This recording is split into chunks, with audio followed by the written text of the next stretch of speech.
Recording in progress.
Okay, take your seats. We'll get started. Any announcements for you, Clark?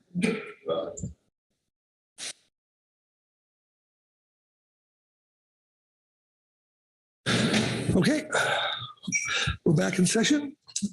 We're going to start C7, and with that, I'll turn to Executive Director Burden for updates or announcements. Yes, good morning, Mr. Chairman and council members. This is day last. Thanks for all your work this week. It's been a really tough week. Lots of important decisions were made.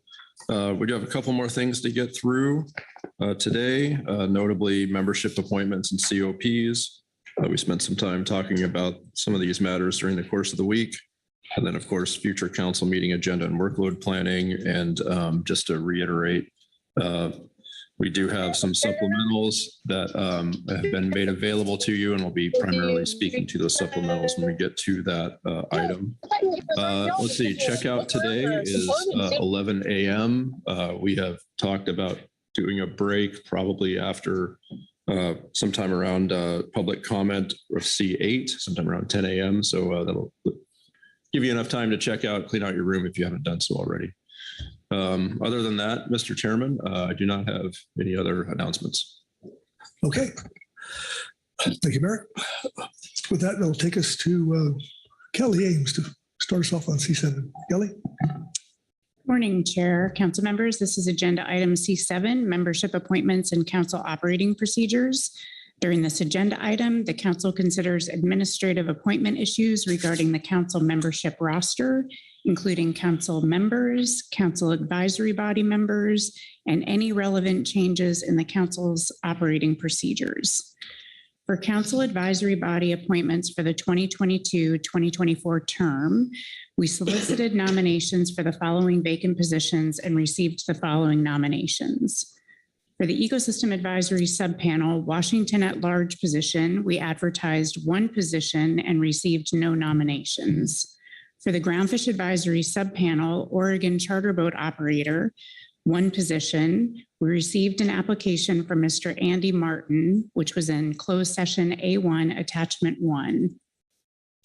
Additionally, we received a letter from the Quinault Indian Nation requesting that Mr. Calvin Frank replace Mr. John Pink as the Salmon Advisory Subpanel Tribal Representative.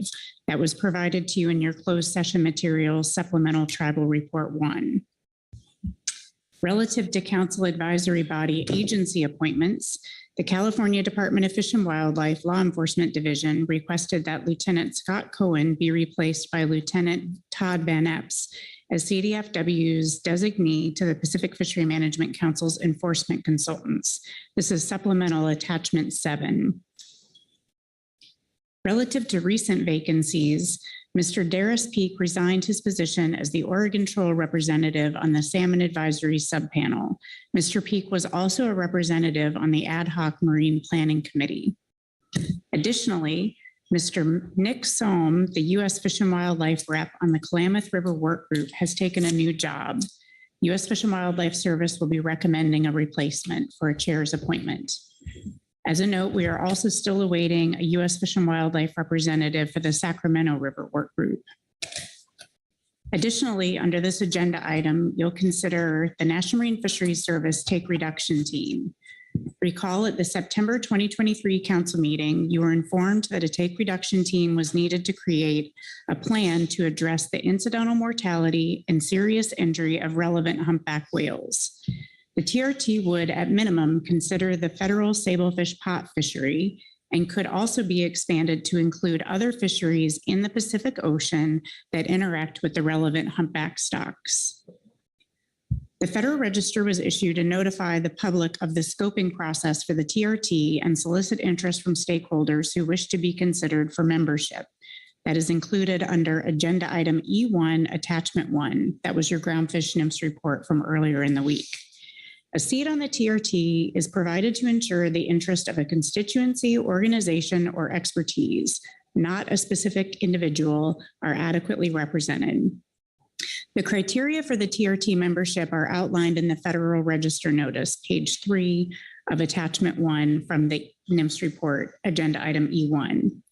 The council has the opportunity to develop a comment letter on the contents of the Federal Register Notice under this agenda item.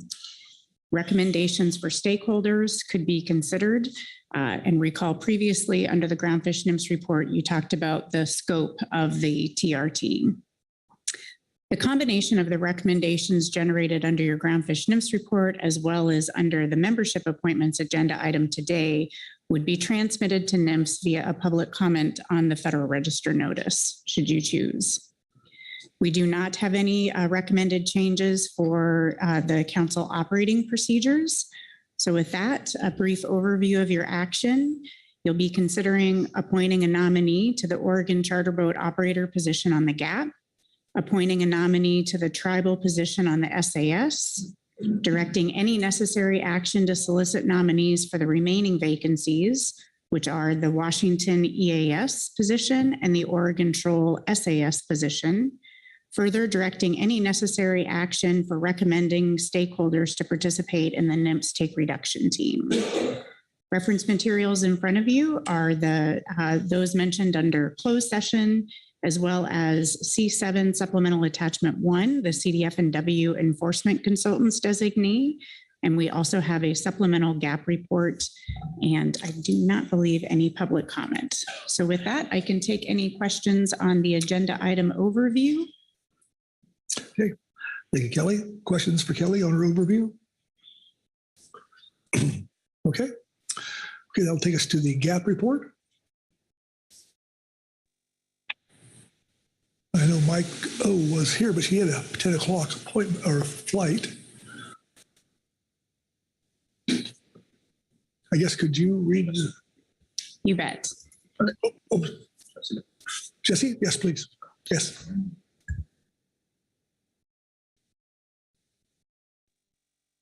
I didn't see behind there, so my bad. Good morning, council members. Yes, Susan alerted me she was having some technology issues just now, so I'd be happy to read this into the record. This is agenda item C7A, Supplemental GAP Report 1. The GAP suggests the council consider recommending participants for the TRT as detailed under the NIMS report and the GAP proposed under the report for that item from the following list of industry members. That is, with 3 people from the West Coast that cover the entire range from Washington to California and have knowledge of multiple fishing sectors. This should be considered a preliminary list. Assuming the TRT is limited solely to sablefish fixed gear, primarily pot gear, the GAP, Council, and NIMS may have more time to develop a comprehensive list. At this time, we suggest the following. Harrison Ibach, who's a GAP member, sablefish pot, longline fisherman, Dungeness crabber, and a member of the California Dungeness Crab Task Force. Bernie Burkholder, experienced sablefish pot and longline fishing, primarily Washington. Paul Clampett, experienced in sablefish pot and longline fishing, primarily Washington. Georgian Poggy Lapham, experienced in sablefish and pot and longline fishing, Oregon Dungeness crab fisherman, a member of ODFW's Oregon Dungeness Crab Advisory Committee. Dave Kashida, sport representative on the GAP, has fished both sablefish, both commercially and recreationally, sport Dungeness crabber, and a member of CDFW's Dungeness Crab Gear Working Group. And Clint Funderburg, sablefish fisherman and Dungeness crabber. Okay. Thank you, Jesse. Questions for Jesse on the GAP report? Okay, seeing none. Thank you. That concludes our reports. Public comments, I believe there were 0 earlier, but did anybody slip in under the wire? Nope. Okay. That brings us to council action, which will, there we go. Okay. With that, with the floor for discussion, we'll go straight to, we'll just do the appointments first. So, Lynn Mattis. Thank you, Chair Pettinger. If we were going to start with what I'm assuming are the more simple pieces, I do have, with the help of Ms. Ames, a motion for the Oregon Charter Boat representative. Please. Okay. I move the council appoint Mr. Andy Martin to the Oregon Charter Boat operator position on the Groundfish Advisory Subpanel. Okay. See the language screen is accurate. So second by Corey Niles. Thank you, Corey. Please speak to your motion, Lynn. Thank you, Chair Pettinger. Mr. Martin has been involved in our state process for a while. He attends public meetings, participates in our Oregon Fish and Wildlife Commission meeting, and really appreciate his willingness to participate in this process. We have been lacking a charter representative on the GAP for a little while now, and I think Mr. Martin will help fill that role. I do want to thank Captain Mike Sorensen for filling in at this meeting. I think he provided a lot of feedback. I don't think I need to say any more. Okay. Very good. So just any discussion? Okay, I'll call for the question. All those in favor signify by saying aye. Aye. Aye. Opposed, no. Abstentions? Motion passes unanimously. All right, thank you, Lynn. Joe Oman. Joe? Yes, thank you, Mr. Chair. I have a motion for the Salmon Advisory Subpanel. I move the council appoint Mr. Calvin Frank to the tribal position on the Salmon Advisory Subpanel. Thank you, Joe. Second by Butch Smith. Thank you, Butch. Please speak to your motion, Joe. Yes, thank you, Mr. Chair. So Calvin Frank has been nominated by the Quinault Indian Nation to fill the Washington Coastal Tribal position on the Salmon Advisory Subpanel. He is a member of the Quinault Indian Nation. He has also served previously on the Salmon Advisory Subpanel and is an active ocean and river salmon fishery. He has participated in the salmon troll fishery, as well as gillnet fisheries for the Quinault Indian Nation. I think that given his knowledge and experience with salmon and salmon fishing, that he would be a welcome addition to the SAS. Thank you, Joe. Any further discussion on the motion? Okay. With that, I'll call the question. All those in favor signify by saying aye. Aye. Those no. Abstentions? Okay. Motion passes unanimously. All right. Thank you. Okay. That takes us the second part, I guess, for you do have some additional openings, and is there going to be any comments on that or necessary action we need to do? Kelly? Thank you, Chair. Just to note, we would, after this council meeting, solicit nominees for the Washington EAS position and the Oregon Troll SAS position. Okay. Thank you, Kelly. And to the third item. We have discussed that earlier in the meeting, I believe. So just open the floor for discussion on that as needed.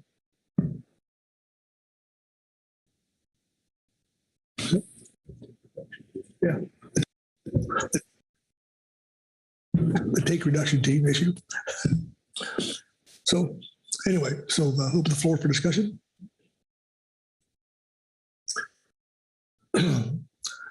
Sharon? So I'm clear, the council can nominate people, but ultimately NOAA selects who's on the team. I'm a little unclear about the process of how to populate the team.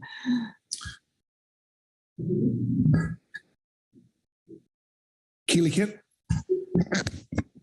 Thank you. Yes, we are certainly open and interested in council feedback in general on the scope, but also on particular people that might be good for the team. But yes, it is ultimately a NIMS decision. And we certainly have heard some of the thoughts about sort of the timing and like today, that's still quite a bit away from when we would actually convene the team. And so when I gave the NIMS report, hopefully I made it clear that this is not the only option to offer up names, and that we would certainly take interested folks outside of the actual Federal Register scoping time period.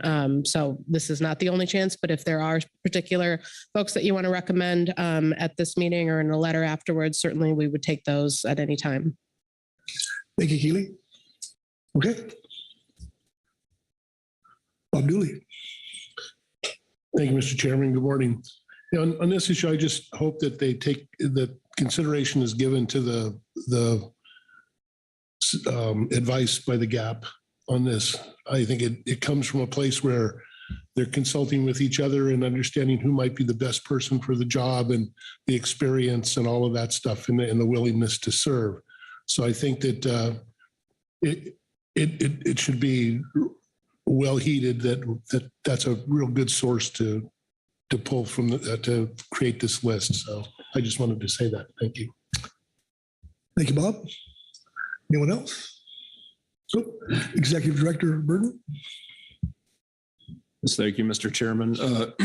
Just in the interest of clarity, it might make sense to revisit some of the discussion we had earlier in the week, which feels like earlier this year at this point. A couple of things come to mind. One is, as we discussed, either the first or second day, as we talked about membership, I think there was a desire to make sure we had someone on point with PRD and NIMS when it comes to this issue. And so we are recommending that we have Jesse Dorpinghouse be our point of contact as this issue unfolds. There's also an earlier discussion that in response to the Federal Register notice that we transmit a letter to the agency outlining our belief that it should be a narrow scope focused on the fixed gear sablefish fishery. Those are two things that came to mind. And then the third point that we discussed was, unless your thinking has changed, that we are not quite at a place of recommending particular names, but that as we gain some additional clarity, that we'd like to be in touch with the agency and then come back presumably at a later time and transmit a actual recommendation to the agency regarding seats on the take reduction team. I believe that's where we landed earlier in the week. So it might be good to hear from you all if you still have that same opinion and perspective about how to best move forward. Okay. Corey Niles. Yes. I think that, no, I think these people that the GAP brought forward are the type of people that we would want. It's going to be 2 years from now, and I think your recap of the plan is the way to go. Thank you, Corey. Corey Ridings. Other Corey. Thanks, Mr. Chair. I just wanted to note, in thinking about this, that I think it's important that someone with both marine mammal conservation as well as fisheries experience is important, and finding that nexus of expertise. will be good for the overall benefit of the TRT eventually. So just noting how this process is moving here, our role, and then of course that it is NIMS's decision and PR's decision eventually. Just the importance of having someone with that nexus of knowledge is probably a good thing. So. Thank you, Corey. Corey Niles. So, sorry, one other thought. I think fully agree with other Corey over there. But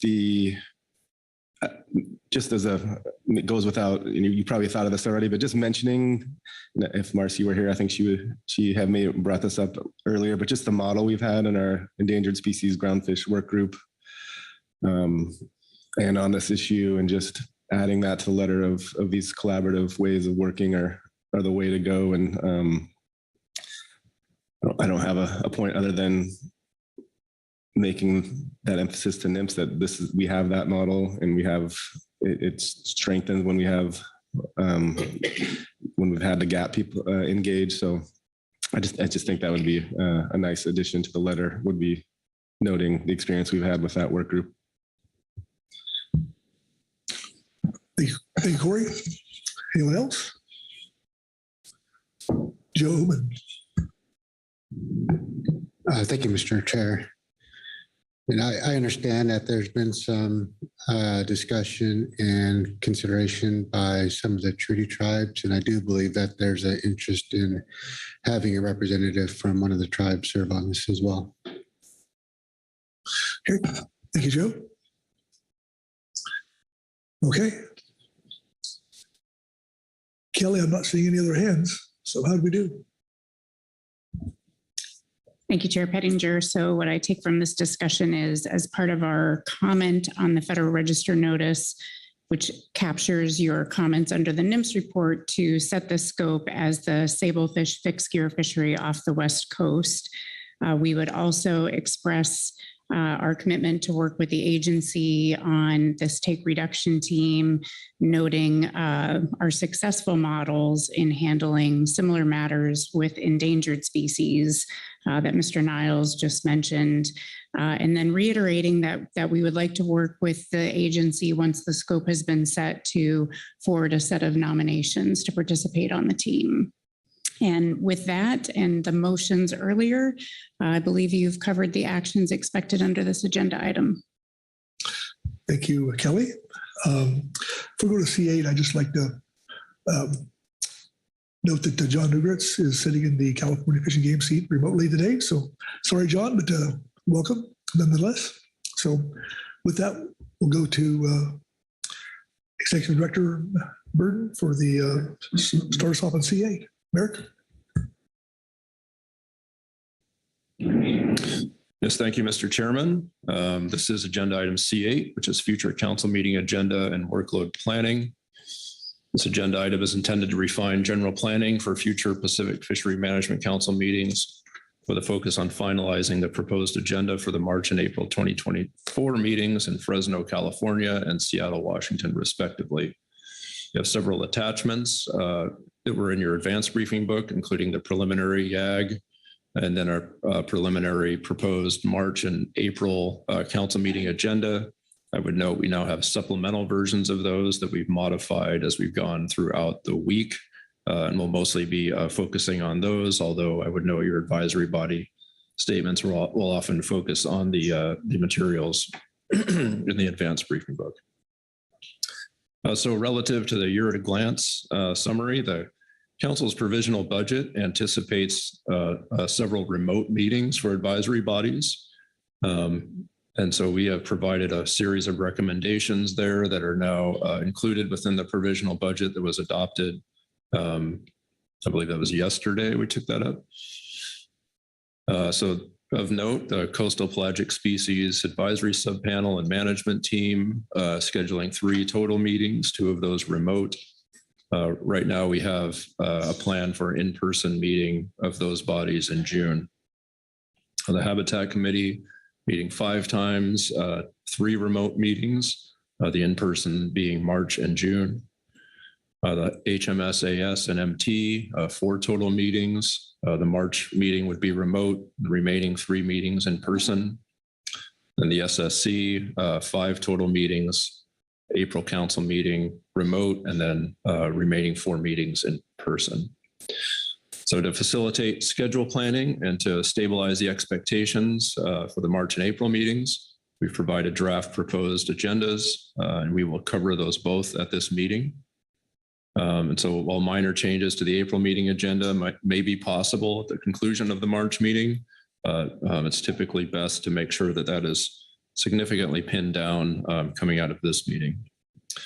So I'll work with you all on reviewing these materials, and we can discuss any other matters relevant to our meeting agendas and workload. And I would note in particular, we spent some time talking about a SSC review of a Maunder and Hilborn Quillback analysis. So that would be appropriate under this item too.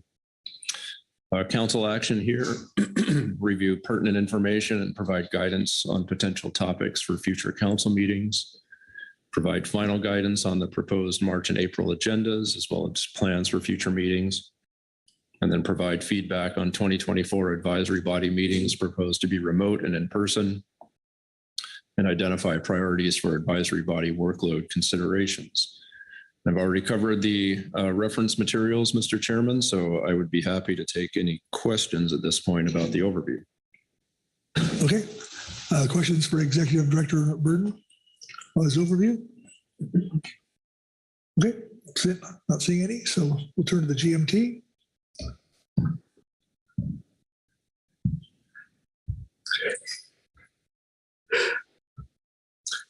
And Katie Pearson.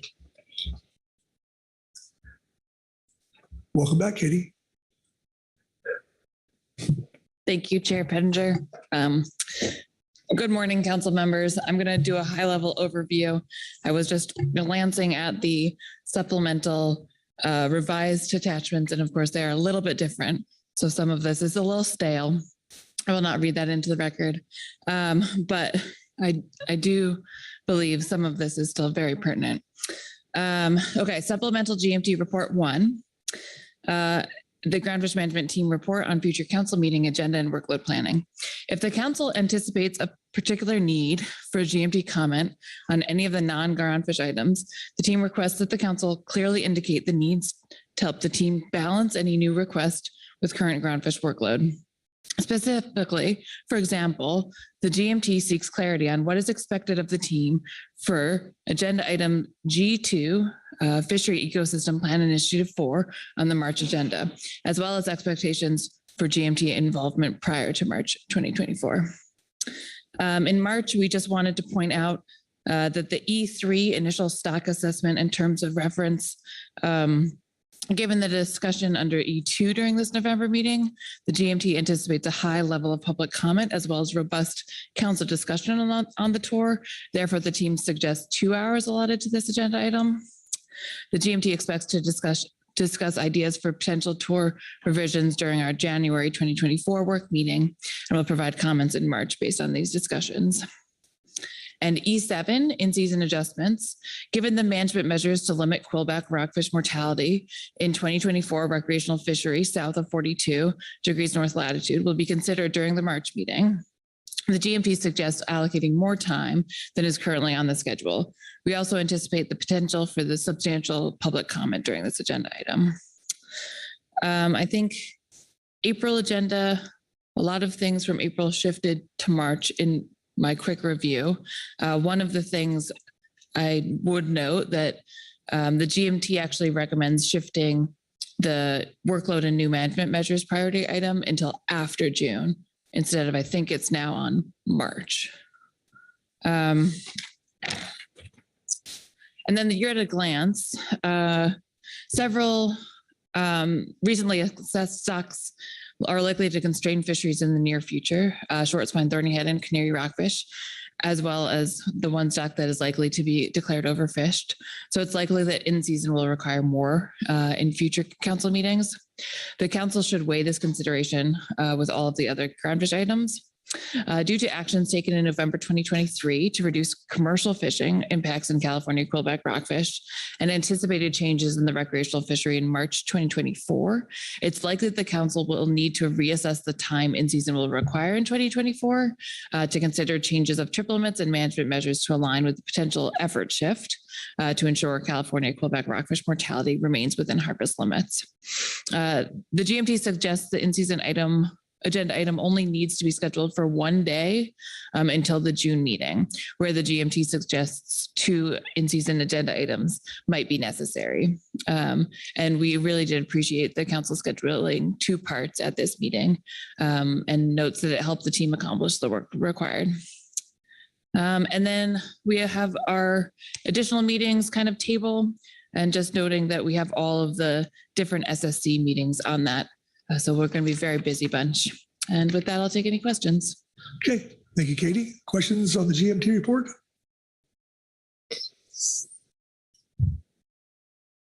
I'm not seeing any. Thank you. Okay, next up will be the GAP report. I saw Mike O in here earlier, but I don't see him now. Do we have? Oh. Okay. Susan Chambers, are you there? Yes, I am. Good morning. Thank you. Good morning. Sorry for my technical difficulties earlier, but I'm here now. Good morning. Thank you, Mr. Chair and council members. My name is Susan Chambers. For the record, I will be reading our supplemental GAP report 1 on future workload planning into the record. Referencing the preliminary March and April 2024 agendas, the Groundfish Advisory Subpanel suggests unshading and scheduling C3 marine planning in March, as noted in the supplemental MPC report 1 under this agenda item. Several marine planning items are in the queue and may necessitate council comment. Additionally, unshading this agenda item for April may also be warranted, depending on the progress on items related to offshore wind and/or aquaculture. The GAP would like to have a webinar prior to the March and/or April council meeting to receive briefings on items, including coral research and restoration. Referencing the year at a glance, the GAP suggests unshading the June and September research and data needs agenda item. The GAP supports including a hook and line research proposal in California to get more information about the nearshore groundfish stocks, as well as considering trawl survey needs for covering shallower depths. Both should be considered under this agenda item. Also, unshading Pacific halibut for June. Members of the GAP support unshading this for June to continue work on the in-season flexibility provision and other matters. Regarding a closed area accounting workshop, as the SSC noted in its statement under stock definitions, a workshop related to accounting for closed areas in assessment and management would be valuable, as this may help to inform the delegation of stocks to states. In addition, there would be value in the SSC reviewing any methods that are planned for developing stock complexes. The GAP fully supports this, as we have noted in our statements on future workload planning in September 2023, June 2023, and April 23. With that, Mr. Chair, finishes our GAP statement, and happy to answer any questions. Thank you, Susan. Questions for Susan on the GAP report? Not seeing any. Thank you, Susan. All right, next up will be the Highly Migratory Species Management Team report and Liz Helmers. Liz. Excuse me, Mr. Vice Chair. This is Alan Sarich with the HMSMT. Hey, Alan, right? Welcome. Yes. All right, the Highly Migratory Species Team report on future council meeting workload and agenda planning. The team has reviewed the council's attachment 1 and 2 and has the following comments. The HMSMT recommends unshading the final HMS Roadmap Workshop report agenda item scheduled for March and retitling it to HMS Roadmap Workshop Planning. This adjustment would allow time for responses to council guidance received during this November meeting, updates on funding for a workshop, consideration of the appendix of definitions, which the team intends to compile during a webinar prior to the March meeting, and next steps for the advisory bodies to prepare for the workshop. The team also recommends adding a shaded item to the June agenda for the council to receive an update for the workshop. And that concludes our statement.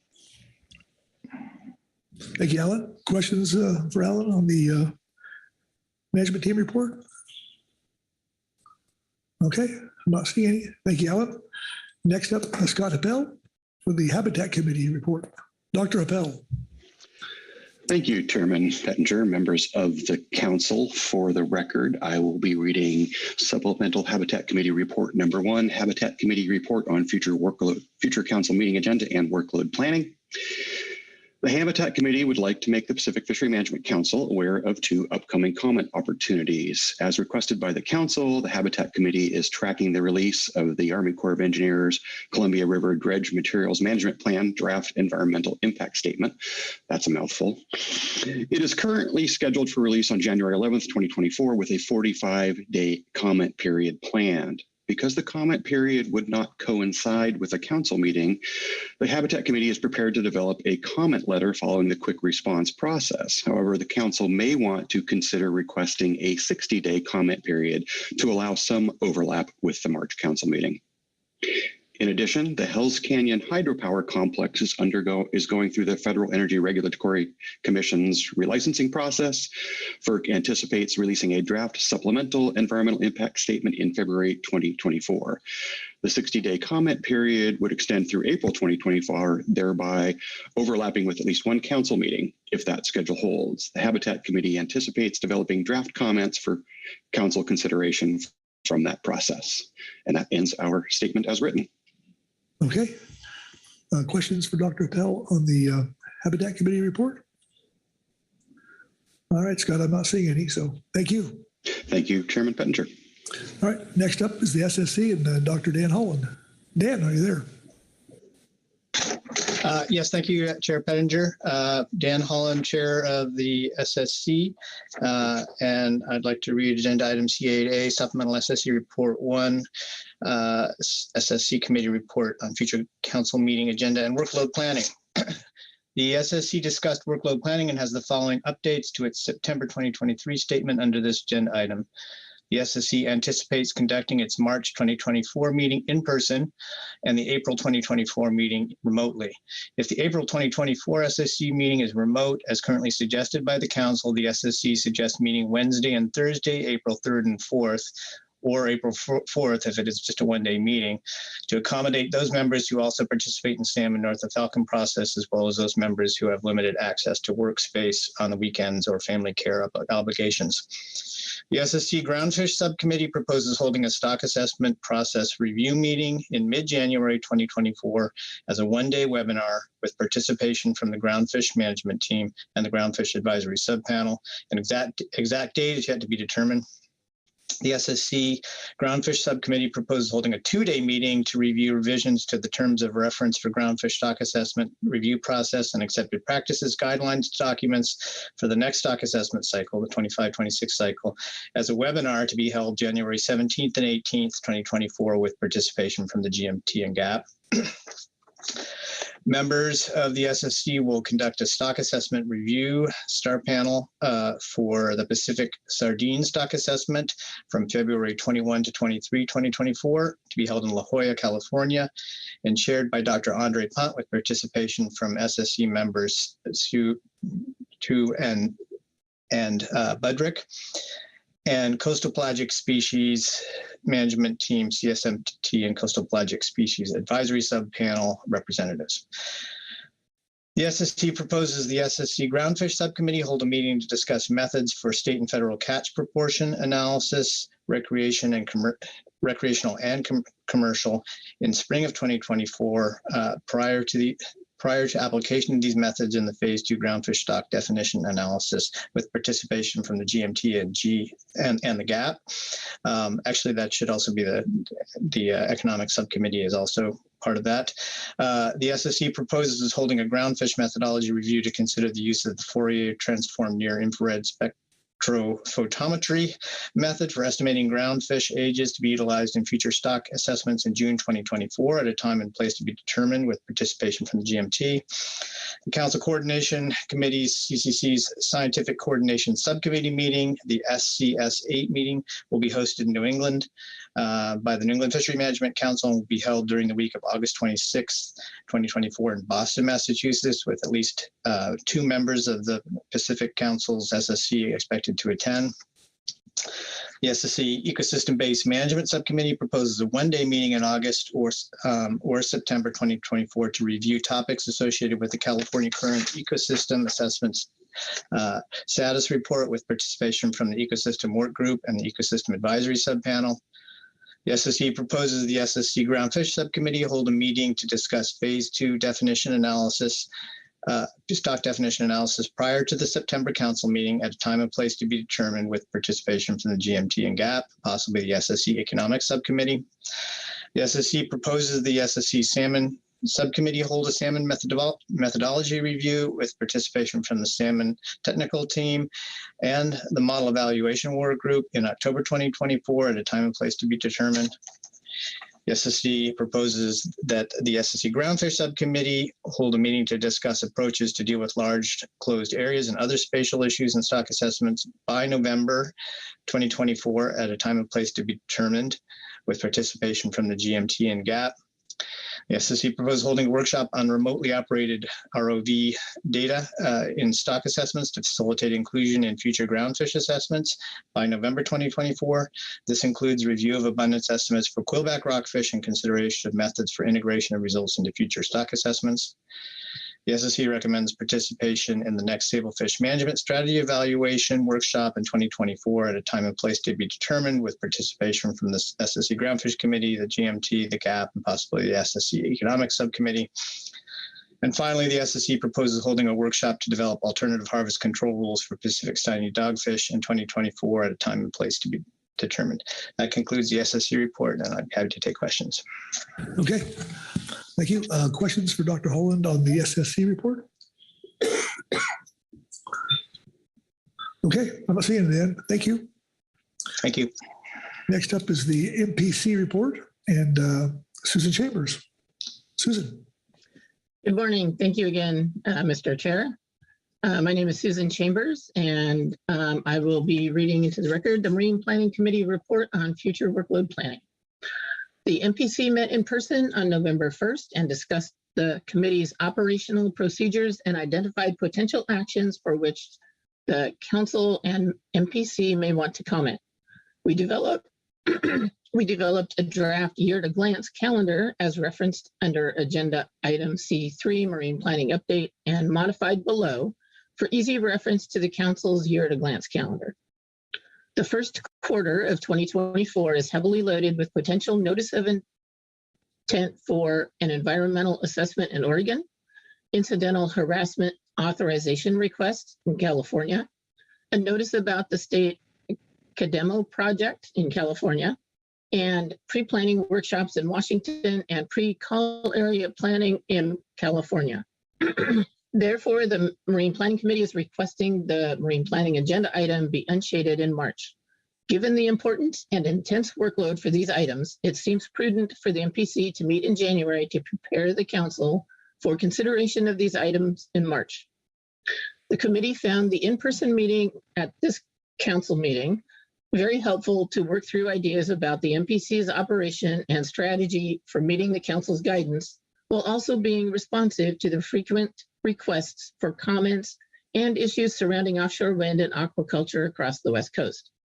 We acknowledge that virtual meetings ahead of council meetings provide the flexibility necessary and request another in-person meeting at the November 2024 council meeting to reassess our strategies and plan for 2025 and beyond. And with that, Mr. Chair, concludes the marine planning statement, and happy to take any questions. Okay. Questions for Susan on the MPC report? All right, Susan. Thank you. Thank you. All right. Public comment? Since our reports are done, okay. 0 public comments. All right. Wow. That takes us to council action or discussion. So Executive Director Merrick Burton. Yes, thank you, Mr. Chairman. Since we do have these supplemental materials, I think I'll take a couple minutes just to walk you through them. You have heard some comments already that may affect your thinking. So starting first with the preliminary year-at-a-glance summary, the supplemental version that you have in your briefing book now. A couple of things to note. I'll start with March. Or rather, I will start with an overview. So what we like to do is aim to have council meetings last no longer than 5.5 days. So you'll note, I guess unsurprisingly, that March and April are already quite full, as is June.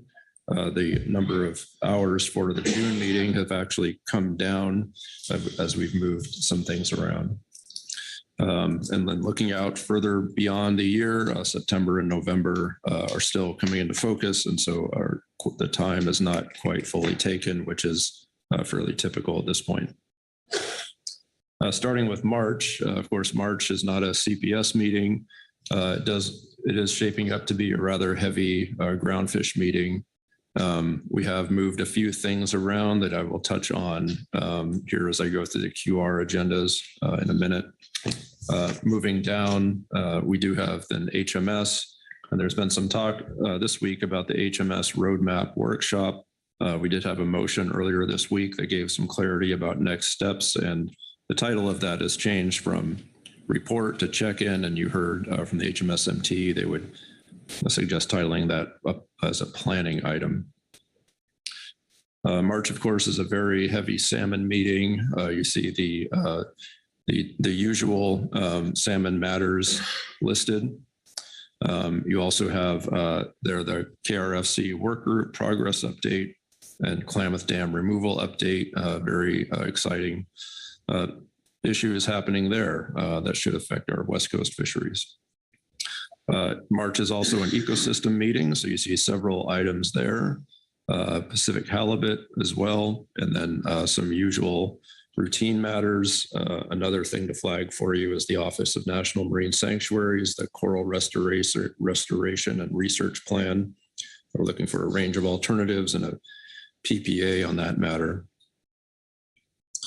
And then finally, at the bottom, we have a new item that we have not had before. And this is something that I've spoken to several SSC members about, several of you about, and was a recommendation made to me by several other council EDs, which is an agenda item where if you were to envision the table in front of us here, you'd picture the SSC chair and the subcommittee chairs, and we would have a discussion about what the council needs of the SSC are and any questions the SSC would have of the council about their role and any particulars. And the intention of that is just to build a better dialogue between the council and the SSC and make sure we're all in alignment about how to best work together to achieve our objectives. Let's see, then looking through April. April, of course, is we're also trying to pin down the agenda at this meeting. April, we do have a CPS meeting. And then in terms of groundfish, we have a few matters of note. We've shifted the sablefish gear switching matter from March to April. The intention there was to give NIMS a little bit more time to review the PPA package before coming back for a final, given their staffing issues at the moment. Moving down through salmon, we begin consideration of the Queets rebuilding plan. That is a new matter that you'll see there. Ecosystems, the CCI matter was stricken. That is over in March at this point. Pacific halibut, typical salmon troll regulations. Moving down through other, we'll then bring back the NIMS regional EEJ plan and provide space for an EEJ committee update. And then we have our report of the Office of National Marine Sanctuaries. That's been placed on April rather than March. Moving over into June. June is always a fairly full meeting with lots of different FMPs meeting and lots of different agenda topics. So June, also a CPS meeting. Of note, there's this matter that we put on the agenda at the last meeting, or on the year at a glance at the last meeting, which is titled Science Needs and Stock Definitions. That is, I would describe that as an agenda item that is intending to start to fine tune the process we use about what questions we have of science, set priorities for work, and try to create a more systematic process around CPS. Groundfish, of course, is quite heavy. One of the things you'll note in particular, we will be going through our final action on management measures for specifications. So that alone will make June a busy meeting. We also have one matter that has caused some confusion. That's called stock definitions for species assessed in 25 and 27. So that is different from the phase 2 stock definitions, and that is to make sure we're defining stocks for assessment purposes. And then there's a bigger question of the phase 2 stock definitions that is also on the year-to-glance summary. And given the progress and frankly the competing workloads that we have proposed shifting the consideration of the trawl catcher program back one meeting. This is in response to just the continuing work on the gear switching matter, and then some staffing considerations we have internally about when we'll be able to begin doing that program review. Moving further down into HMS, you see a lot of typical matters there. We also come back for the HMS roadmap workshop. Salmon, you'll see the work group of the Sacramento River Fall Chinook work group. There's a progress update that's scheduled for June. That will be the first time you hear from that work group. And then again, the Queets rebuilding plan. Moving down through Pacific Halibut, you'll see there is a matter there for June. Our typical schedule is September and November. In June, one in particular matter here is the finalization of the enforcement regulations. There's also some question we have about what your intention might be for that June meeting, if it is beyond just the regulations, or if indeed that is the one item for us to consider at this point. And then some fairly typical matters as we go down through the rest of the agenda. Moving over into September, I believe I've begun to speak to most of the matters you'll see in September and November, but just for orientation purposes, September is a groundfish meeting. Every meeting is. Stock definitions for species assessed in 25 and 27 goes final. We have a final action for limited entry fixed gear follow-on. We begin our trawl catch share program review, and we begin our phase 2 stock definitions for complexes and scoping of that matter. Again, the HMS workshop report in September.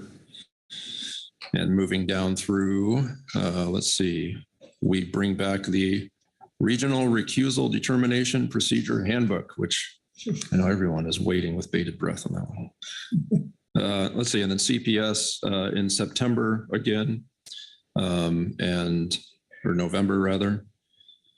A couple items of note on groundfish, phase 2 stock definitions. We're looking for a range of alternatives and a PPA. We start to pick up the FMP amendment to remove drift gillnet gear. You'll hear from both Fall Chinook work groups under salmon matters. And I guess that would conclude the orientation of the YAG. Maybe I'll pause there and see if there are any questions before I turn to the quick reference agendas. Okay, questions for Executive Director Bird? You're doing great so far.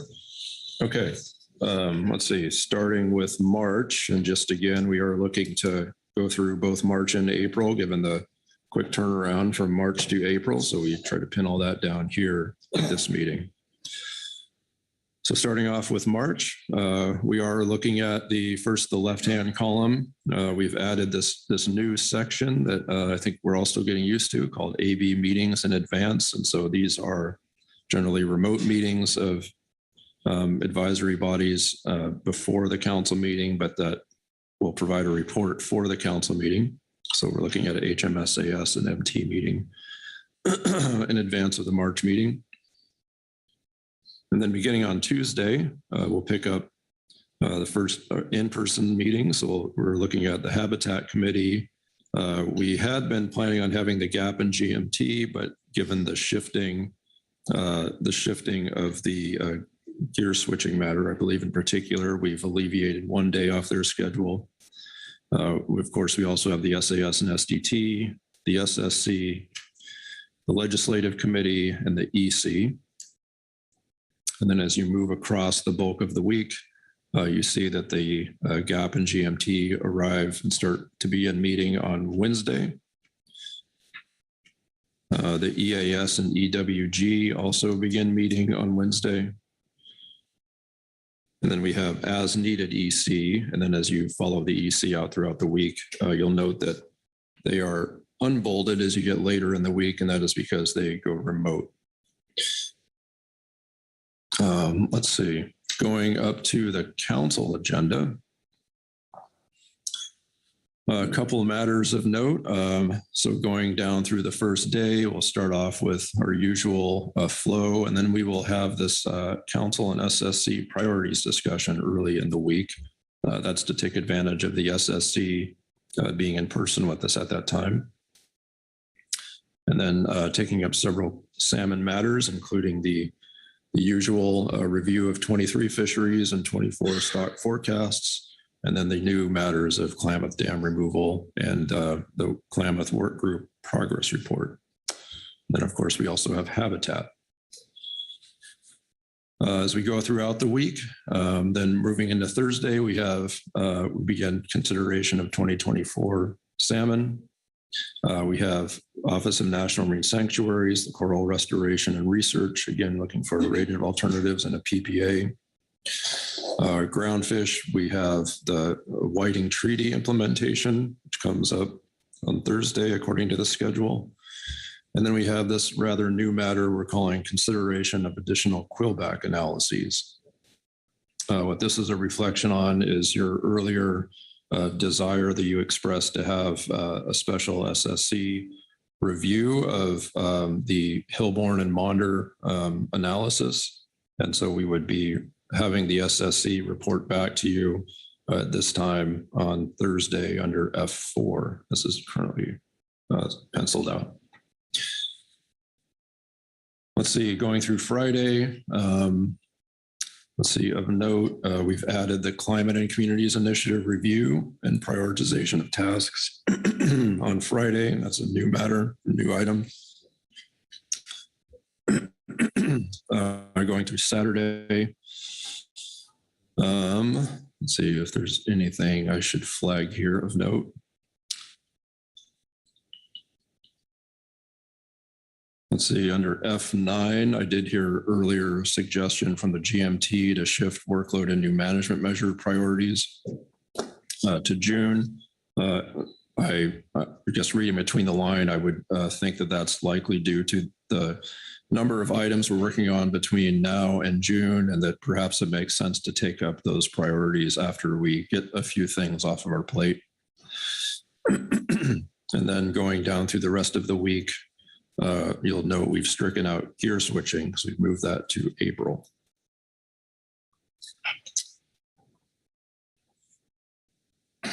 Then as we go to April, again, starting on the left, AB meetings in advance, we have CPSAS and MT, the Habitat Committee, and the SSC. And then beginning on Friday, the SDT and SAS begin meeting, as do our groundfish groups, the Model Evaluation Work Group. We have our Budget Committee, the EEJC, and the EC. And then as you move throughout the week, you'll see that right now it's focused on having the salmon and groundfish groups in person. and the EC as needed. Let's see, moving down through the first day, this should all look fairly familiar to you. We have several matters that are oriented around salmon and habitat. So the Pacific halibut item, of course, is about catch limits in the salmon fishery. Then as we go through Sunday, you'll note we've stricken the trawl cost recovery annual report. Let's see, anything else that I have not touched on? First thing, I guess, jumping over to Monday, we have our first session of sablefish gear switching. We're looking for final action at this meeting. And we're scheduling 5 hours on that matter and then coming back on Wednesday for a council action. And we have one in season in April. Moving over, of course, we have salmon sprinkled throughout the meeting, and oftentimes that will flex per usual as our committees and the tribes make progress. Tuesday, we take up CPS. Again, Wednesday, we come back for groundfish. Come back for 25-26 management measures on groundfish, and we come back for sablefish gear switching, FPA, and then final action on salmon. That makes for a very full day. My thinking is that comfortable putting this in place now, and when we get to April, either salmon goes well or it goes into the last day. And so we will be prepared to move things around as necessary and potentially take up Thursday matters if salmon is not ready on Wednesday. So let's see, I will stop there, Mr. Chairman, and happy to take questions and would appreciate further guidance if you have it. Okay, thank you, Executive Director Burton.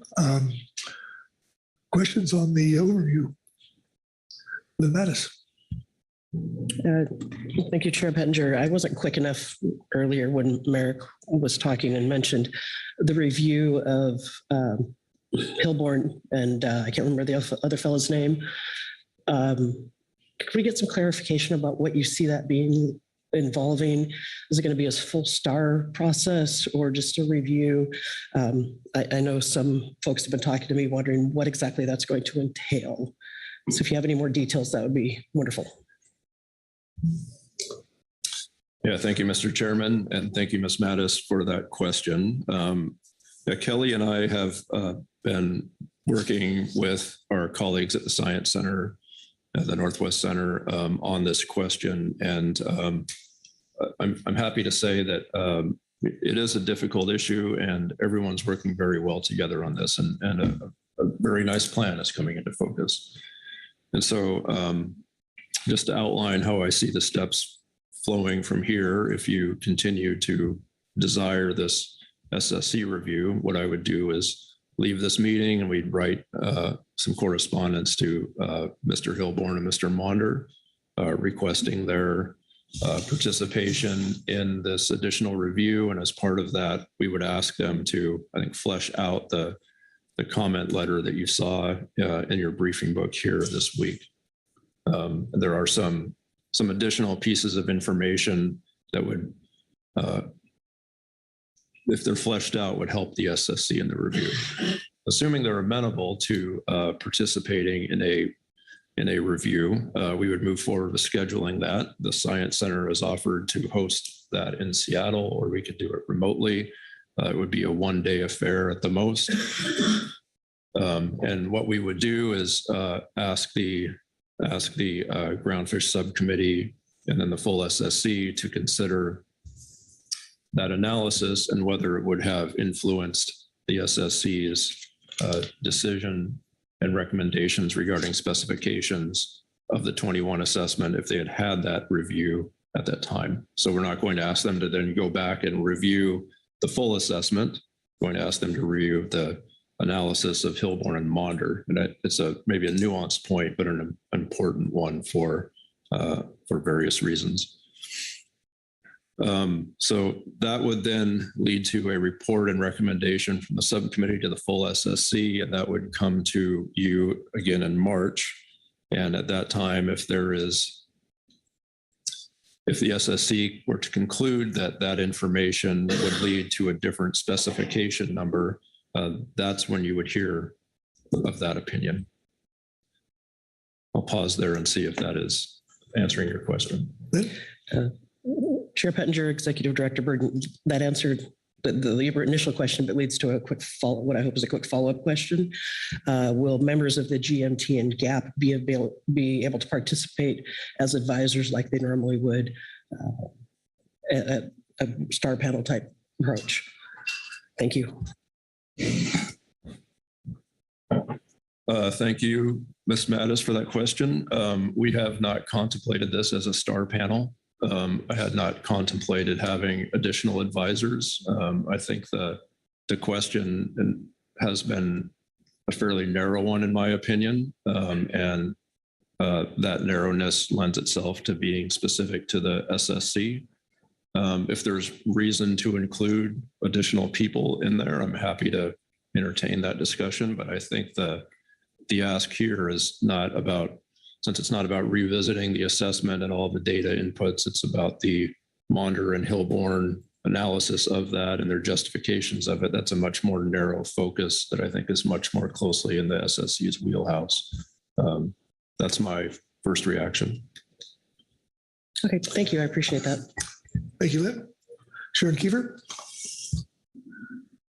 This may already be in here, but I'm not sure that it is. So given how we ended the day yesterday and Marcy had a statement about the upcoming actions that California Department of Fish and Wildlife was going to need to take relative to fisheries within state waters, and recognizing they're having to kind of take a phased approach because of upcoming deadlines, obviously commercial fisheries potentially as early as January, but the rec folks not until May. I was wondering if it'd be appropriate to get a report from Marcy in March, kind of just summarizing the actions they took for commercial fisheries within state waters, and then perhaps giving us, to the degree that they can, kind of a overview of decisions that they may have already made relative to recreational fisheries or that they're working on. Executive Director. Yes, thank you, Mr. Chairman. Let's see, just pausing here for a second. That request, Ms. Kiefer, would generally come up under groundfish in season. Oftentimes, the California Department of Fish and Wildlife will provide reports about how things are going through the year. I think that request is reasonable. I'm happy to reach out to Mr. Remco about that if it pleases you. Thank you, Sharon. Phil Anderson. Just have a few comments, and one would be, my first would be on the last one. I think the states, and I would probably call out California Department of Fish and Wildlife, have been very good at updating the council on activities associated with actions taken for state waters and catch updates. And frankly, my preference would be to defer to them when they have information that they want to bring forward to the council, rather than saying we want it in March or April or any other time. But just the record of particularly California Department of Fish and Wildlife, they've been very, very good, as the other states have been, in keeping us informed. And the first one I have is a observation, not necessarily a suggestion, but I see you've X'd out the gap in GMT on Tuesday. I'm on the March agenda, by the way. You've crossed them out on Tuesday, March 5th, but you still have them listed on Sunday, March 10th, after the groundfish. We have in season that day, but I would assume that they would have completed their work. But I would suggest maybe asking them if they would rather eliminate Tuesday or Sunday. But that's just an observation. On Thursday, March 7th, under F1, the National Marine Fisheries Report, they may be going to do it anyway, but I'd like an update on EM implementation. We last discussed and provided guidance coming out of our committee in June. There was some additional work that was left up to both Pacific States and National Marine Fisheries Service. So I'd be interested in an update and would request that they include that as part of their report if they would be willing to do that. And the last thing on the March agenda is on Sunday under Pacific Halibut. There's the IPHC Commission report, and then there's the matter of the incidental limits for salmon, troll, and fixed gear sablefish.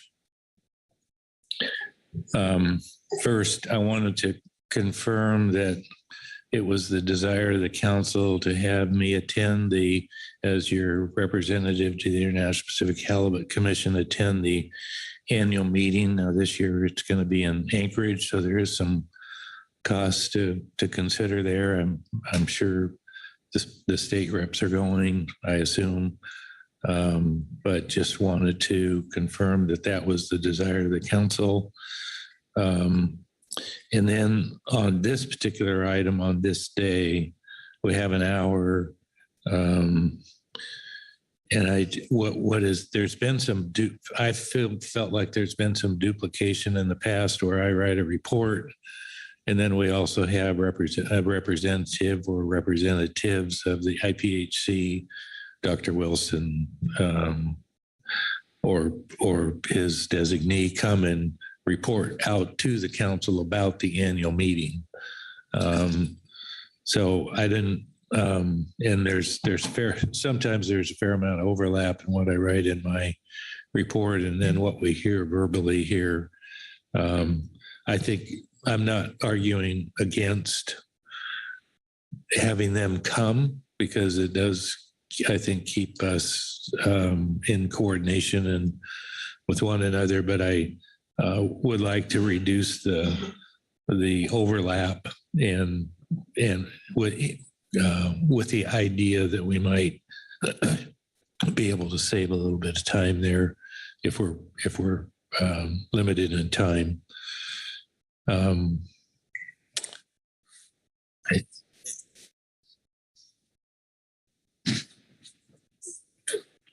also had a comment on the year at a glance, and it had to do with the halibut matter that is listed on the June meeting.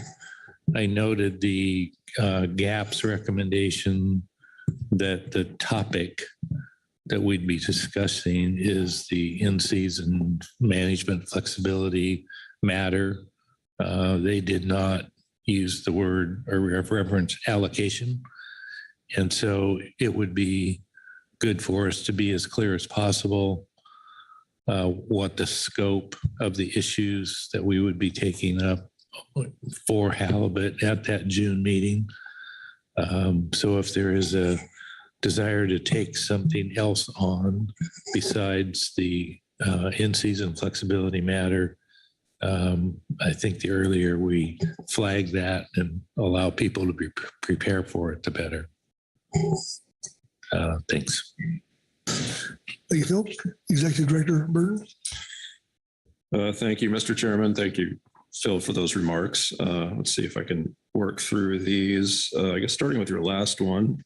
I also did make note of the GAP's recommendation to focus on in-season flexibility. There's also the matter of the enforcement regulations, and for those two things, clarify. Okay. We will, I think if it's the wishes of the council to clarify that that matter will cover those two things, then we're happy to clarify that on the YAG. So I guess I would just look for some confirmation. Okay, thank you. Okay. A couple of other matters. Yes, thank you. I've noted we can ask for an EM update that may extend the NIMS report beyond 30 minutes, but I think we can work with that. And then your other remark was on the, your attendance at the IPHC meeting. That is in the provisional budget. We did include that. You'll note September, I think you and I had a discussion about maybe there wasn't a need to have a council representative there. And then we discussed that in September. That was put back into the budget. You adopted that provisional budget earlier this week, and that does include travel for you as our representative to that meeting. All right. Thank you, Phil. John Ugritz. John? Yeah, thank you. And thanks, Mr. Anderson, for your initial comments regarding workload assignments to California Department of Fish and Wildlife. I think the department obviously will continue to provide analyses and information as needed and as available. However, we definitely cannot accept a direct assignment to provide something on a certain timeline. You'll definitely get what you need from us as we are able. With regards to groundfish on the agenda, kind of following on some of the comments, just noting that the April meeting item F4 for in-season management is scheduled on Monday the 8th, which is just the third day of the meeting. That might be a little early, and perhaps it could be switched to April 10th on Wednesday. Thanks.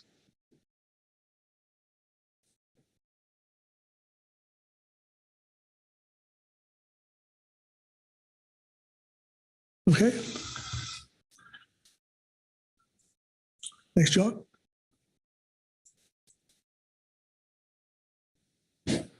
Lynn Mattis. Thank you, Chair Pettinger. On the March agenda, I've got some groundfish birdies in my ear. With in-season being the only groundfish item on Sunday, March 10th, if that was moved to earlier in the day, then that could also be a travel day for the GMT members. And might save a little bit of wear and tear on them. Means they wouldn't necessarily have to be here all day for that. Otherwise, they would be traveling on the 11th. I'm getting mixed messages about whether or not the groundfish folks would like to work on still have that meeting on the 5th. I know gear switching has been removed, but consideration of additional pullback analysis could be time consuming. Additionally, this will be the first chance for the GMT and GAP to get together and talk about the overwinter analysis the team had been working on for the specs item. So maybe some additional consideration on the 5th between you all, council staff, and the GAP and GMT leadership might be needed between now and when the public notice goes out. Just want to leave that in your hands. In general, in their report and number of reports, the GMT has been asking for very specific guidance on where they should make their priorities. During the spec cycle, we often request that their priorities be 1 specs and 2 in season. I think that should continue. Anything beyond that would be a lesser priority. I know there's going to be a lot of interest in the initial stock assessment plan and TOR item. So that would probably be there. I'm not sure how to give them guidance that they specifically requested on the climate and communities initiative piece. I know previously the GMT subgroup was a subgroup of 1. and that subgroup has moved on to another position. So I'm not quite sure how to provide them that specific guidance they requested, but trying to fulfill their requests on where they should prioritize their time. Thank you for the consideration. Thank you, Ned. Keely Kent. Thank you. I'm going to start with the CPS item. The June science agenda item, just noting we appreciate the background and explanation provided by Mr. Burden, as we had some questions on the scope. Based on the comments, we're wondering if it's appropriate to retitle that item Science Needs and Priorities to keep it broader and similar to how Mr. Burden explained it. Just wanted to pass that along. I have a couple of groundfish things, but if Merrick wants to respond right now, I'll pause. Executive Director Burden. Thank you, Ms. Kent. Maybe just some background. So that originally we first began this discussion talking about bringing back the question of the CPS stock definition, whether there is a northern and southern stock and whether to start managing those two differently. So that's why you have the stock definitions part of that still remaining. That's what originally triggered that discussion. And then at I believe it was the last meeting, I think it was Ms. Hall or WFW, someone recommended that we start thinking more specifically about scheduling a conscious time where we talk about the science needs that the council has regarding CPS matters. And so you see a fusing of those two items. I guess I would need to hear from the whole council whether you want to, I'm not sure if drop the stock definitions question is appropriate, but just refocus this on priorities rather than considering a specific, one specific priority in the context of more general science requests and needs, if that makes sense. Keely? Corey? Yeah, I think having spoken with Josh, particularly not recently, but on this topic, I think, Keely, correct me if I'm wrong, but I think this stock definition is, like Keely suggesting, one of the many potential issues that could be brought up. And so it's underneath that umbrella, I would say. So I believe that my bet would be, it would be rising to the top, but it is an item that should be in the mix for priority. So I think, I'm guessing that's where Keely's comments coming from, and I would agree. I don't know to get too hung up on the title if that launches the stock definition to the top by being in the label or not. But I think it falls on the umbrella of CPS science needs and responding to them. Keely? Thank you. Thank you, Mr. Niles. Yeah, our thinking is that the stock definitions could be part of that discussion, and a result could be a focused item on stock definitions. And so I don't think we're necessarily suggesting anything different, just sort of making sure it's clear to the public what the item in June is, if that's all right. Okay. Oh, Keely? I do have other groundfish things and a halibut thing, but if there's more CPS discussion on this particular thing, I'm happy to wait a moment. Corey Ridings. Thanks, Mr. Chair. Just listening to this discussion, just wanted to add that I do think the stock definitions part of that conversation is very important. So while renaming it is acceptable in my mind, I just want to be clear that I agree with the other Corey that that's probably one of the top priority things and falls under the umbrella. Thanks, Corey. Executive Director Burden. Thank you. With that, assuming that is all the guidance you have on that, I think we can handle this in the situation summary, so we can specify that stock definitions are part of the priority discussion. John Ugritz. Yeah, thank you. And I'm not exactly sure if what Executive Director Burden said is saying, yes, we agree with changing the name on the YAG, which I do support changing the name to Science and Priorities. So if that's where he's going with that, that's great. I do have another comment about CPS and the April and June agendas, but I want to make sure you're done with this one before I go to that. Okay. Further discussion on that CPS matter? Okay, John. Yeah, thanks. I just note that there was mention of the CPS management team meeting remotely in April and in person in June. I honestly feel that that should be switched. Meeting in April is important in person, given the benchmark sardine stock assessment to set specifications in April.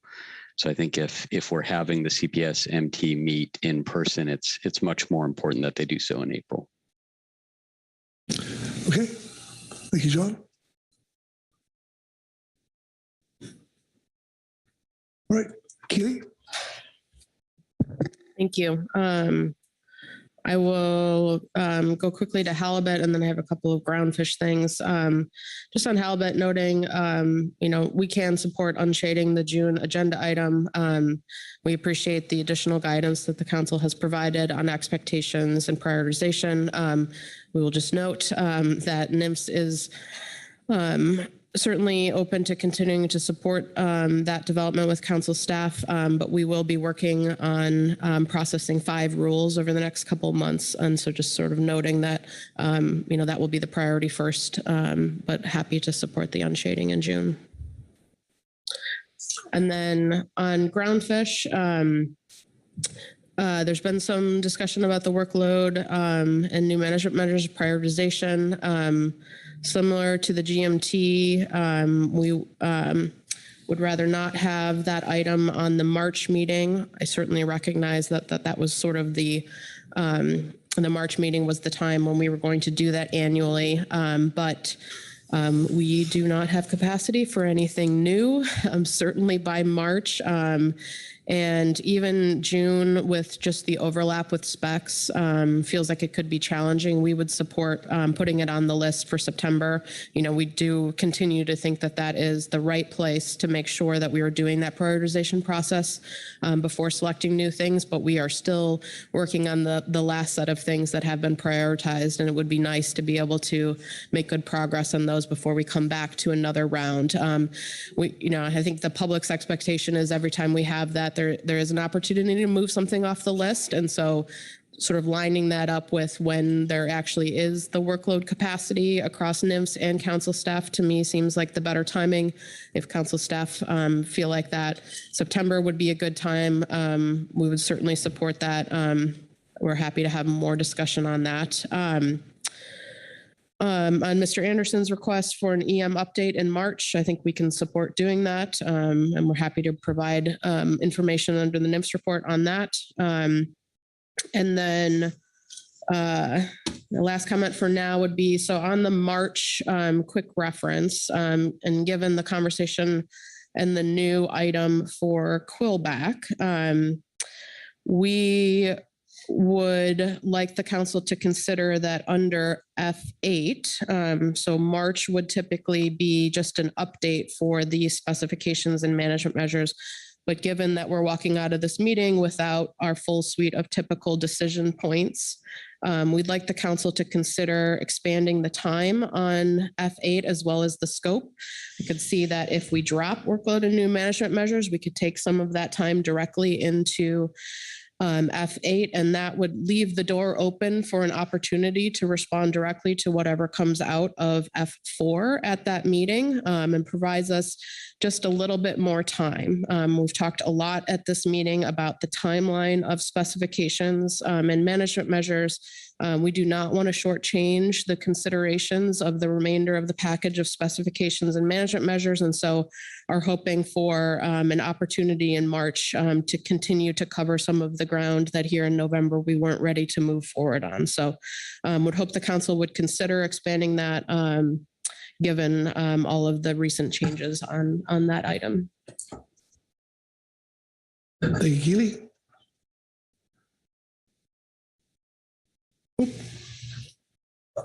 Lynn Mattis. Thank you, Chair Pettinger. Just on the April agenda, I see that F5 is split over 2 days. I think we saw yesterday that having a break in that agenda item is useful and helpful. I'm assuming we would get through the advisory body reports, public comment, et cetera, and then come back the next day for the discussion and motion making. Just want to say I really appreciate having that tentatively scheduled. I think it will help facilitate the process as we move forward. Thank you. Thank you, Lynn. Corey Niles. Yeah, Mr. Chair, thank you. I guess, well, I could comment on a lot that's been said, but I think the bigger one that was leading to what Keely's, some of the Quillback thoughts and the earlier discussion on what will be asked of the SSC. And it's good to hear that, Merrick, you've been working with the Science Centers to get it, to ask specific questions of the SSC, because I think you'll hear what they typically, if you don't ask them a specific question, that's their discussions, they might not know what you're looking for. So I hope you continue working on that and narrowing in on what we're asking. But I think that where I'm going here is the real question in my mind, where these assessments, they're very volatile, and you can get different answers on different assumptions, and we're going to continue to see that. But the bigger question is how do we respond to them? And that was the thrust of the motion that Mark withdrew under that agenda item, which was basically what happened to our flow chart, is where I'm going in informational report 8 of, given the severe cost of a false alarm, so to speak, the council's preference was to not fully respond until a full assessment was done. So that's a question of, maybe not for answering now, but how do we get the discussion going about that, the flowchart approach? Where does that fit? Does it fit under this stock assessment terms of reference? Is it a longer term thing? But that, to me, is the crux of the issue. We won't be, hopefully this is the worst situation we'll be in terms of responding to a data monitor assessment.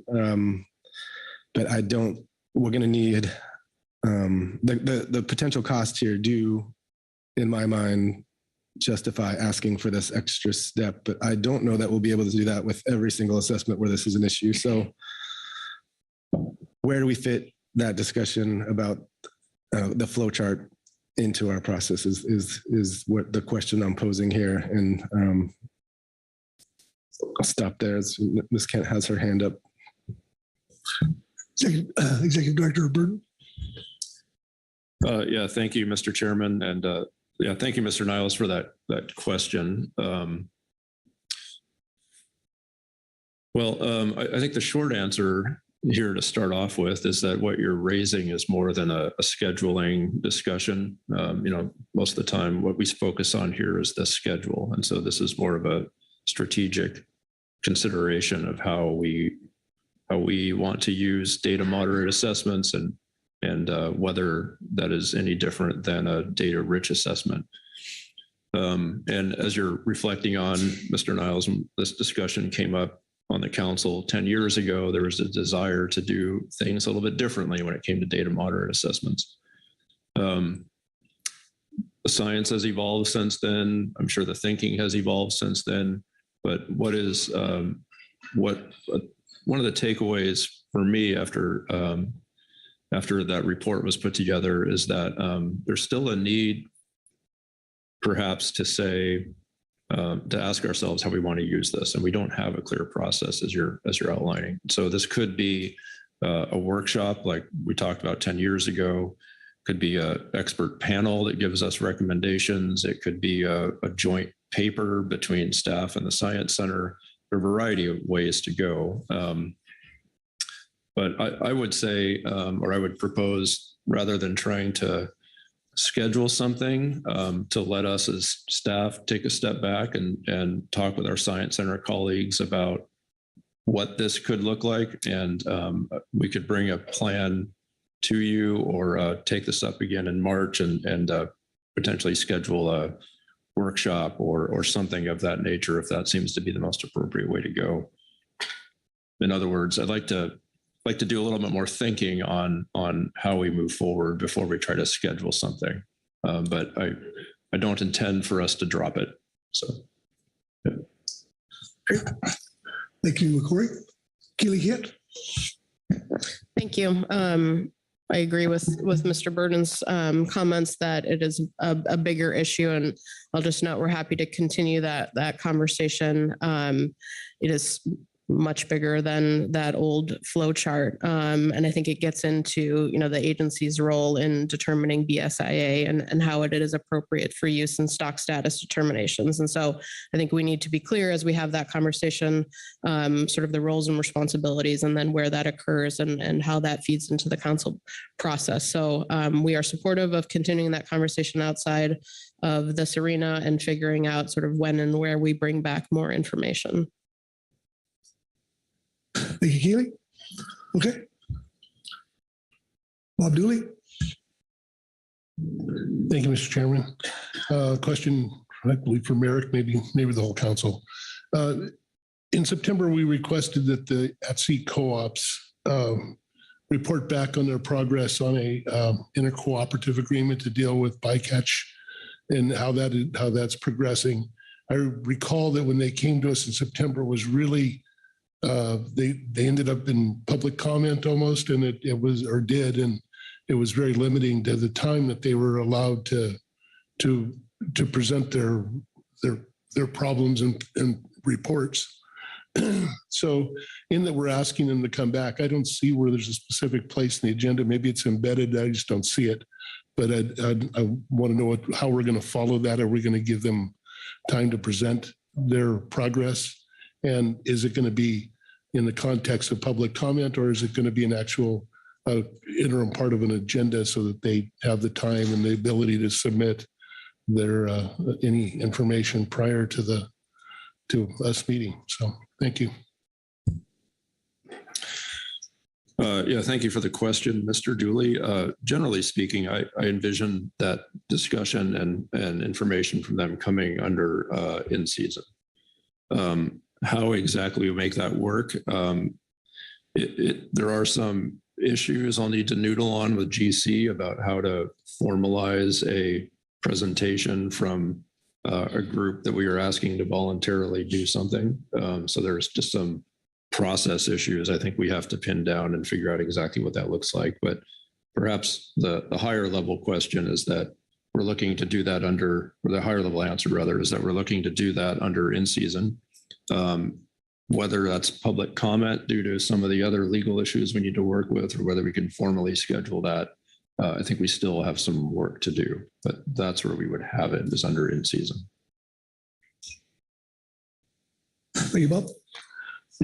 Thank you, Merrick, on that. I just wanted to bring it up so that they have clarification of what how their presentation might go and what time would be allotted and how they best present that information and have full information on that going forward. So I do appreciate your comments and thank you. Thanks, Bob. All right. Anyone else? Keely? Just one other ecosystem item. So for the March, quick reference, the Climate and Communities Initiative review and prioritization, not opposed to having it on March, just noting the nexus with the IRA funds. It's not clear if we'll have that information all sorted out before March. So we're sort of noting it aloud right now, not necessarily suggesting a change. Okay. Corey? Yeah, well, sounds like we're wrapping up here on the ecosystem items that brings the connection back. I think there was a question in the GMT report about how we expected them to be involved in the current initiative and what their priorities should be. And again, having spent several years on the GMT, and I think I agree with Lynn's overall guidance to, it's this, that list of things we're taking on and the management measures was overwhelming to us just to look at the list. So there's a lot of work to actually accomplish the items on that list. So that should be their priority. In season traditionally isn't a lot to do in March and April, given it's early in the year. The meetings are really close together. There's not a lot of feedback on what changes are needed. So I guess you never know what's going to be needed. But I guess in terms of priorities, I do hope the GMT will engage in the ecosystem initiative. It is on that very goal that Keely just mentioned of figuring out how to make what they call them climate ready, climate adaptive, ecosystem based, sustainable, whatever. It's how do we use this information to improve our management and our outcomes? And so I don't know how many members of the team there are, but there's probably that many perspectives on what they would like to provide insight to in the council. And to me, it's up to the team's judgment on where they think as individuals, and each state members take, their priority. They're juggling the priorities that their agencies give them versus what on the GMT. So I think it's a great group of professionals, and I hope they'll use their professional judgment to weigh in where they think they're most useful, and recognizing fully that the spec cycle is a lot of work. On that, I think that I was going was those workshops were scheduled specifically for groundfish. And I forget exactly that the ones that the Nature Conservancy is working on scheduled for February and January, which now we don't know if we have funds to support, but those were designed for like folks from the GMT and the GAP to help us on this general goal that these IRA funds will be helping us make progress on more broadly. So just a lot of thoughts on that. I do hope as Merrick will continue to talk to Gway, and we'll find a solution on where those workshops are. But that is our current initiative, and the point is to have our management teams and our advisory bodies using this information as part of the routine management and for improved outcomes for our fisheries and fishing communities and ecosystem. Thank you, Corey. All right, we're winding down. Corey Ridings. Thanks, Mr. Chair. I'm reading the room here, and since I'm in the minority, but I did want to voice my opposition for the consideration of the additional Quillback analysis and provide some reasons for that. I have general concerns that this is introducing selective and biased inclusion of what science informs our decisions, something that it's critically important should be neutral. Clear rules and sticking to them is important and necessary to avoid bias and maintain the integrity of science in this process, as well as maintain the trust and integrity of public inclusion in this process. I want to note what other Corey spoke to shortly ago. I agree that revisiting the process may be appropriate, and really appreciate those clarifying thoughts on that. The Quillback stock assessment was already reviewed twice by the SSC back in 2021 and was used for management that we are fishing under right now. It was not only determined to be BSIA, but we decided to use it in management. Phil correctly noted, I think it was yesterday, that this is the first time we're using this data moderate method. That's true, but it was the growth of evolving methodologies and represented the best method available at that time. It was vetted, it was researched, and it was approved the best way out there to apply what we gave it. I mention this because I appreciate the ongoing efforts by scientists out there who are continually thinking about how to improve our methodologies so we get better and better at this as time goes on.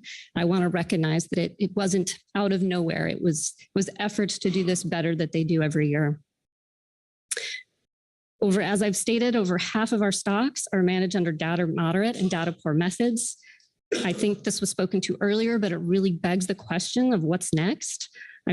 What are we going to do when this happens again? Are we going to do this for every stock that comes to us with data moderate or data poor methods and we don't like the outcome? If that's what we intend to do, and I agree, we need to think very seriously about our processes and how we deal with that next time. I remain concerned that this is a last second after the fact effort by the council to not take responsibility for our management choices, and with no disrespect for those sitting at this table who represent government of both the feds and the state government to collect the data that we knew was needed. We cannot say we didn't know this was coming. Science folks from NIMS, folks from council staff, and industry people have been talking about this for years. We knew it, and yet that data was not collected. I hesitate to even call it a silver lining, but what it means is we can try to fix it. I'm deeply troubled that it took this long to get to this serious and potential irreversible harm to fishermen and coastal communities to get here, as well as having an overfished stock that represents a conservation concern. We need to be thinking more strategically, more thoughtfully, and planning for the long term when it comes to collecting data for management. This to me highlights poor prioritization of data needs. Well, I continue to appreciate the underlying intent here, which is to ultimately provide better fishing conditions for fishermen and communities. That is always a goal for us. I am, again, deeply concerned this is setting a precedent for something that this council and the process simply cannot do. I'm also concerned this might be a bit of a red herring and it sends a message of false hope. I really hope I'm wrong about that. However, the SSC, as noted in their statement under the rebuilding analysis, said the SSC received public comment at this meeting relevant to the assessment and rebuilding analysis and determined that many of the scientific aspects of the public comments had been previously considered in the construction and review of the 2021 assessment. Thinking a little bit on Director Burden's earlier comments on the scope of what this agenda item might look like. If it moves forward, then I think the review should include all new data and information and be open to public comment from everyone. This really isn't proper public participation. The public had multiple opportunities in 2021 to provide input on the stock assessment. And if we are going to essentially reopen it, it should be open to all new science and public input, not just the Maunder analysis. The public did not have noticed that this was going to be reopened. Finally, I'll just close with, this council needs to take responsibility for its own management, its own process, and addressing government data collection. Doing extreme gymnastics with our science and science process, it just doesn't change the fact that while our task is difficult, we're responsible. Thanks, Corey. Anyone else? Okay. Oh, Butch Smith. Yeah, thank you, Mr. Chair. I was waiting to the end to add to, I got about 17 items I want to add to try to get it added to the agenda. This is going too fast. We got time. We got to have a 7-hour one of these. No, I would just like to, hopefully it's okay to interject at this time. We have a group of people that don't always get recognized, I think, like they should. The engine of this whole operation. And I'd just like to give them a shout out before we go into a long recess to Amy, Renee, Kim, Patricia, Chris, Craig, and Sandra for all they do to make us look good. Because without them, we'd be on 4 flat tires and a broken engine. And I just want to take the time to recognize how much they do. And the second thing I have, so I'll just go to 15 instead of 17, is in a few days, turkeys are going to get real nervous. We're 15 days from Thanksgiving, and Christmas or Hanukkah or whatever you celebrate is just around the corner. And I just like to wish this family happy Thanksgiving and happy holidays, and hopefully 24 is much better than 23. Thank you for all we do, and I think we do important stuff. And well, we had a marathon this meeting, and take a rest and get with your families. I know I will be grandpa profiled probably for allegedly teaching my grandsons some jokes or saying some words they shouldn't, but that's just what happens. That's the fun of the holiday season. And so happy holidays to all. Thank you. Thank you, Butch. Keely? Thank you. I don't want to finish this meeting without acknowledging Ms. Riding's comments. We appreciate the comments that you've made. And hopefully it's clear from my earlier comments that we are seeking more time on the March agenda for the council to resolve the issues that we are walking out of this meeting without resolving. And so we are hoping that there is a clear path forward to continue the good work of this council and to stay on the track that we are on. And so my hope is that we can accommodate that in the schedule, but I want to acknowledge those comments and appreciate you for bringing them forward. Thank you, Keely. Okay. Okay, I'll turn to Executive Director Burton for wrap us up. Yeah, thank you, Mr. Chairman, and thank you, council members, for this very productive discussion. Just want to recap a couple of changes that I've made note of, and that will be reflected in the next time you see these materials. So starting at the year at a glance, I am in agreement with Ms. Kent that we should shift the workload and new management measures priorities back to September. I just think we have to look around the room at our capacity and be honest with ourselves about not being able to take up much until after we get past the June meeting.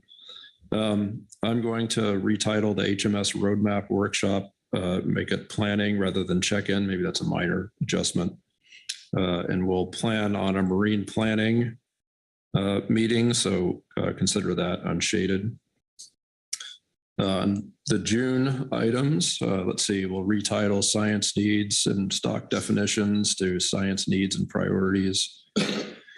We'll clarify on June the halibut item. We'll cover in-season flexibility and the remaining enforcement matters. Let's see, moving over to March.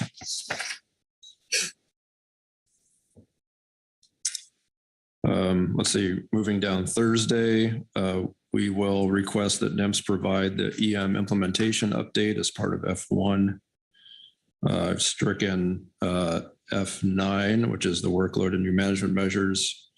Given I think the steps that we're working through with the new SSC review, I do think it's appropriate to retitle F8 to be more than an update, as Ms. Keeley noted, so we can take action at that time to clarify some remaining specifications matters if that's appropriate at the time. Let's see, Mr. Anderson made note of the halibut item on Sunday, and we can be in communication with our colleagues at the IPHC and Mr. Anderson, just to make sure there's not a lot of redundancy in the reporting. I think that's pretty easy to do.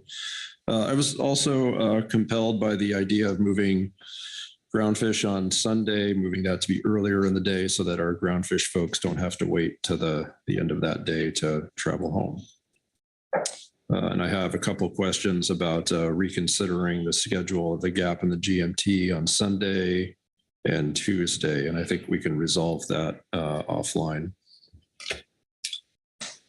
Let's see, the other item, Mr. Ugretz mentioned his preference to have CPS meet in person in April rather than June, and so we've made note of that.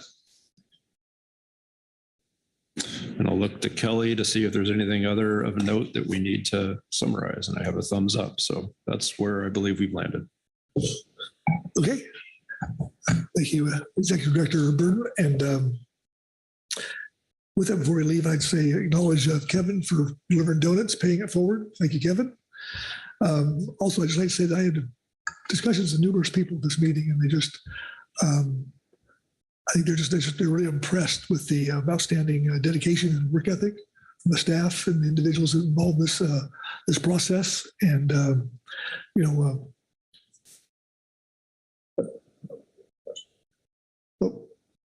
I just hats off to everyone involved. So, yep.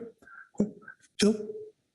Just one other thank you, and that is to Merrick and Kelly for making our agenda planning less painful and more productive and clear. Appreciate that. Merrick? Yeah, thank you, Mr. Anderson. I'm glad to hear it's still a little bit painful. So really, Kelly deserves that credit. She spends a lot of time working in the background. So thank you, Kelly. So, well, we knew this meeting was going to be tough, and it delivered. But as Butch said, just, have a great holiday season and look forward to seeing you in March and safe travels today. And all right, well done. Oh, hold it here. Hold it here. That's right. I need a motion. I knew that before yeah. Motion to adjourn. Someone? Oh, Danny, Why not? please. Thank you, Mr. Chair. I move that we adjourn the November 2023 meeting of the Pacific Fishery Management Council. Thank you, Danny. Second. Got a second on the floor. All those in favor, say aye. I All right. No.